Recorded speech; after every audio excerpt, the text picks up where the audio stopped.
nu pot. Și auziți. Asta, da.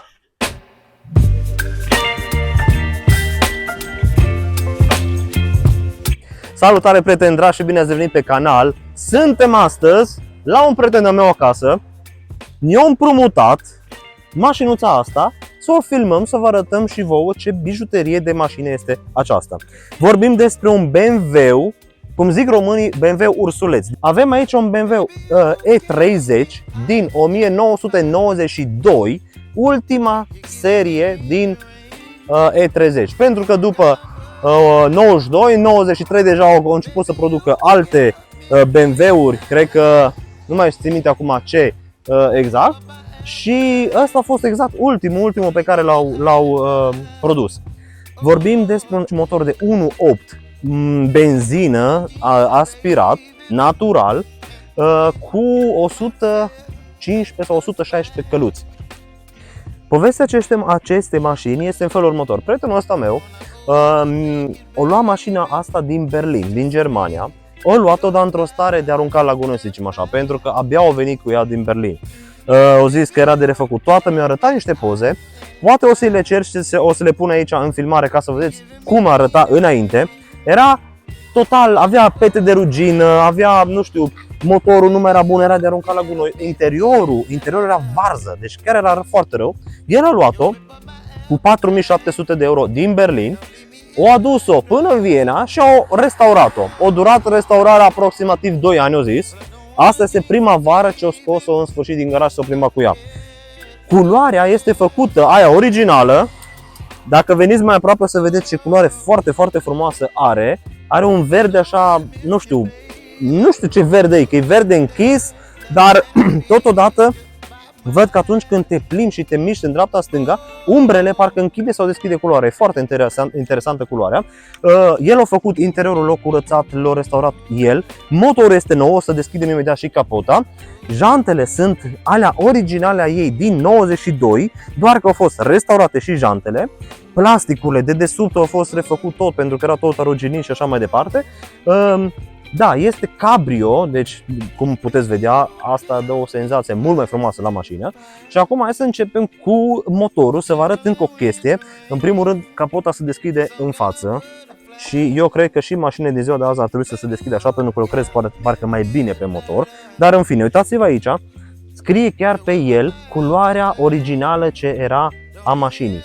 Și după cum puteți vedea, aici culoarea asta n-a fost vopsită, asta e originala ei din 92 și el a vopsit-o după aia numai exteriorul. Motorul este un motor 1.8, cum v-am zis, benzinar, aspirat natural și este în 4 pistoane. Nu-i ceva de nu luat în considerare, pentru că în anii ăia, 92, să ai un motor în 4 pistoane și cu 118 sau 116, am uitat exact cât are, pentru că a fost spontan videoul acesta, ca să vă fiu sinceri.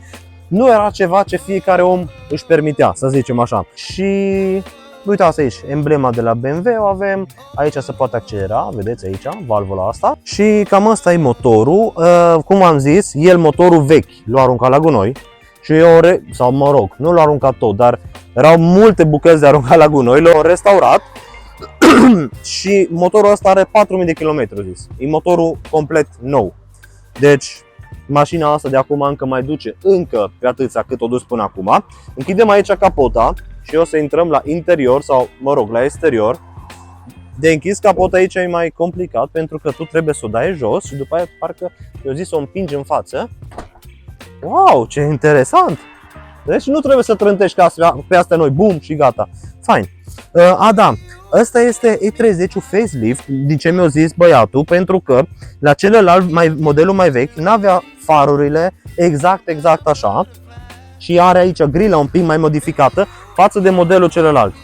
După aia, hai să vedem în spate cum se prezintă mașina asta. Așa cum v-am obișnuit, vedeți aici are evacuare stock, clasică, miroase în benzină, pentru că motorul a fost pornit până acum și miroase foarte tare benzină. Are niște stopuri alea clasice de BMW, cum erau în anii aceia. Cum am obișnuit, vă arăt de la portbagaj. Stați așa să-l fac cumva să-l deschid. Așa. Nu, așa l-am închis, cred că. Stați așa. Nu pot. One eternity later.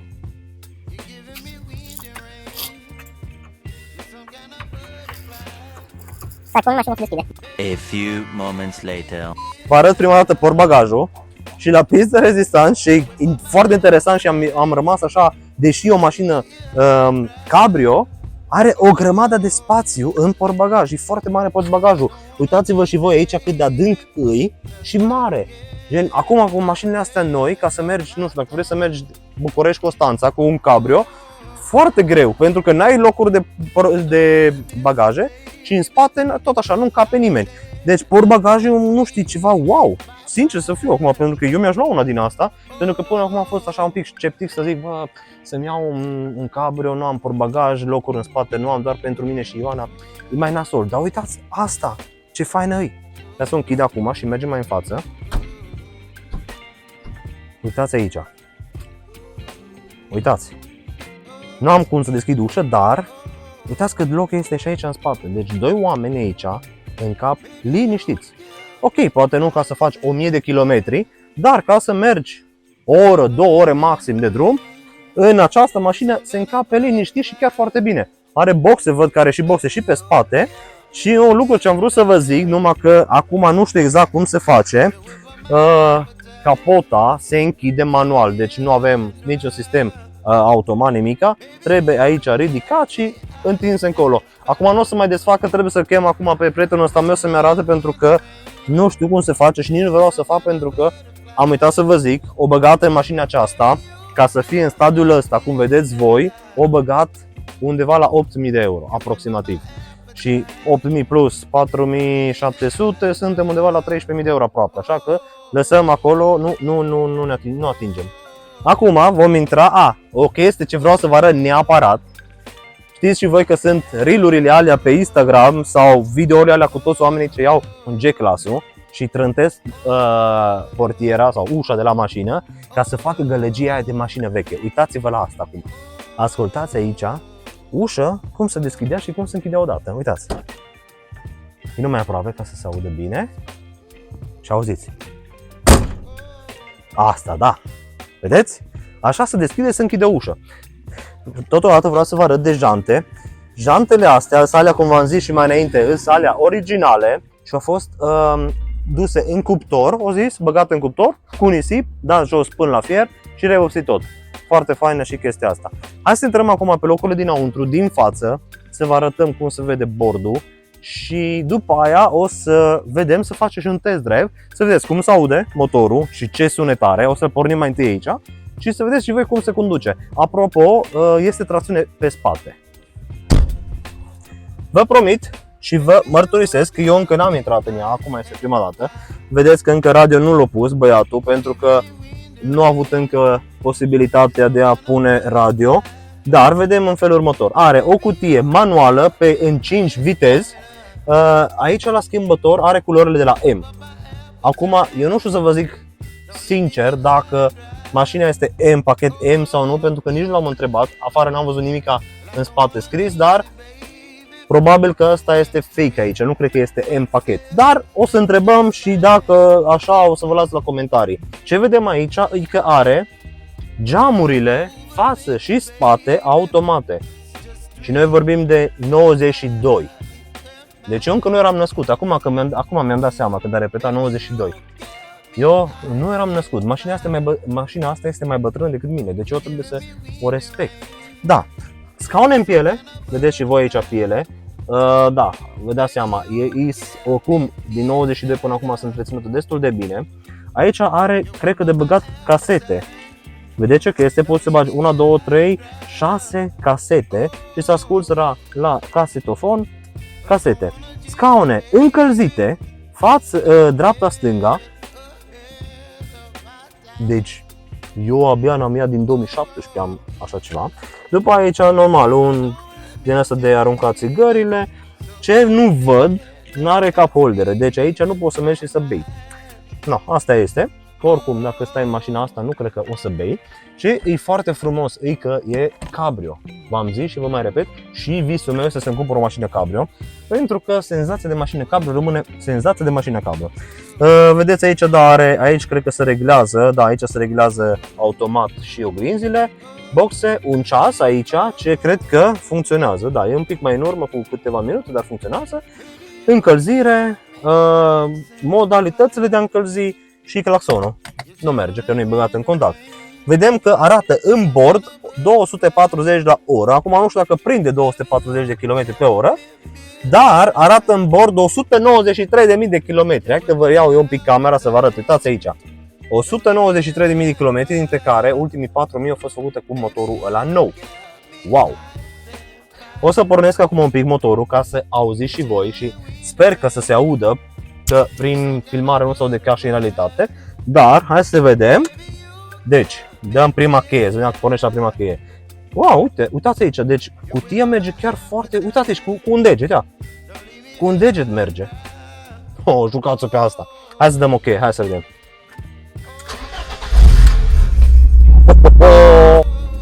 Wow!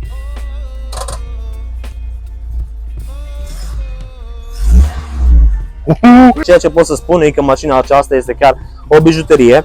V-am repetat deja în vlogul trecut, când am făcut vlog cu un BMW, că eu nu sunt fan BMW. Dar nu știu cum, că orice BMW pe care îl filmez, mi-i place. Dar ăsta chiar pot să zic că mi-i place. Deci aș da Audi pentru așa ceva. Da. Reglarea de la scaun este manuală. Dar nu. Acum nu le putem avea pe toate, nu? Și noi. Și da, așa că revenim de la un test drive. Mergem la un test drive să vedem cum se prezintă mașinuța și plecăm. Hai să vedem. Să nu dăm peste cineva acum la ieșire de aici. Dreapta sau stânga doare? Stânga. Stai că eu nu știu acum ambrajul cum e la asta, știi? Mă fi să zgâri fix mașina când plec. Deci, senzația. Uitați. David, ce-mi place.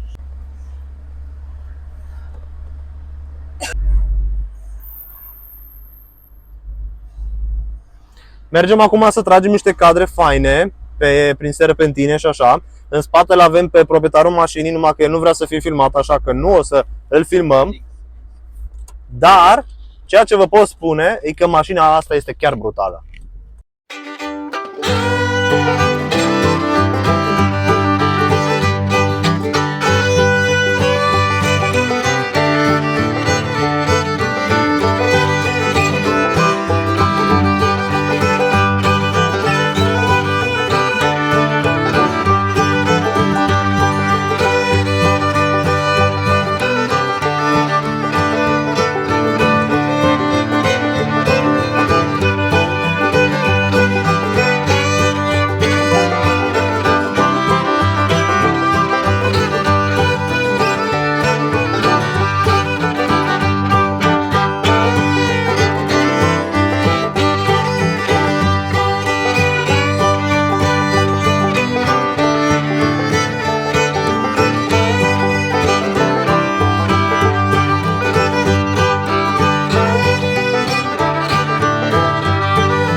Cam mare acesta a fost și vlogul de astăzi. Vă mulțumim că ne-ați urmărit.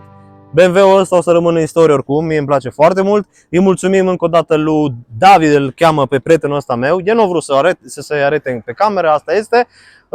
Îi mulțumim încă o dată și noi ne revedem de la următorul.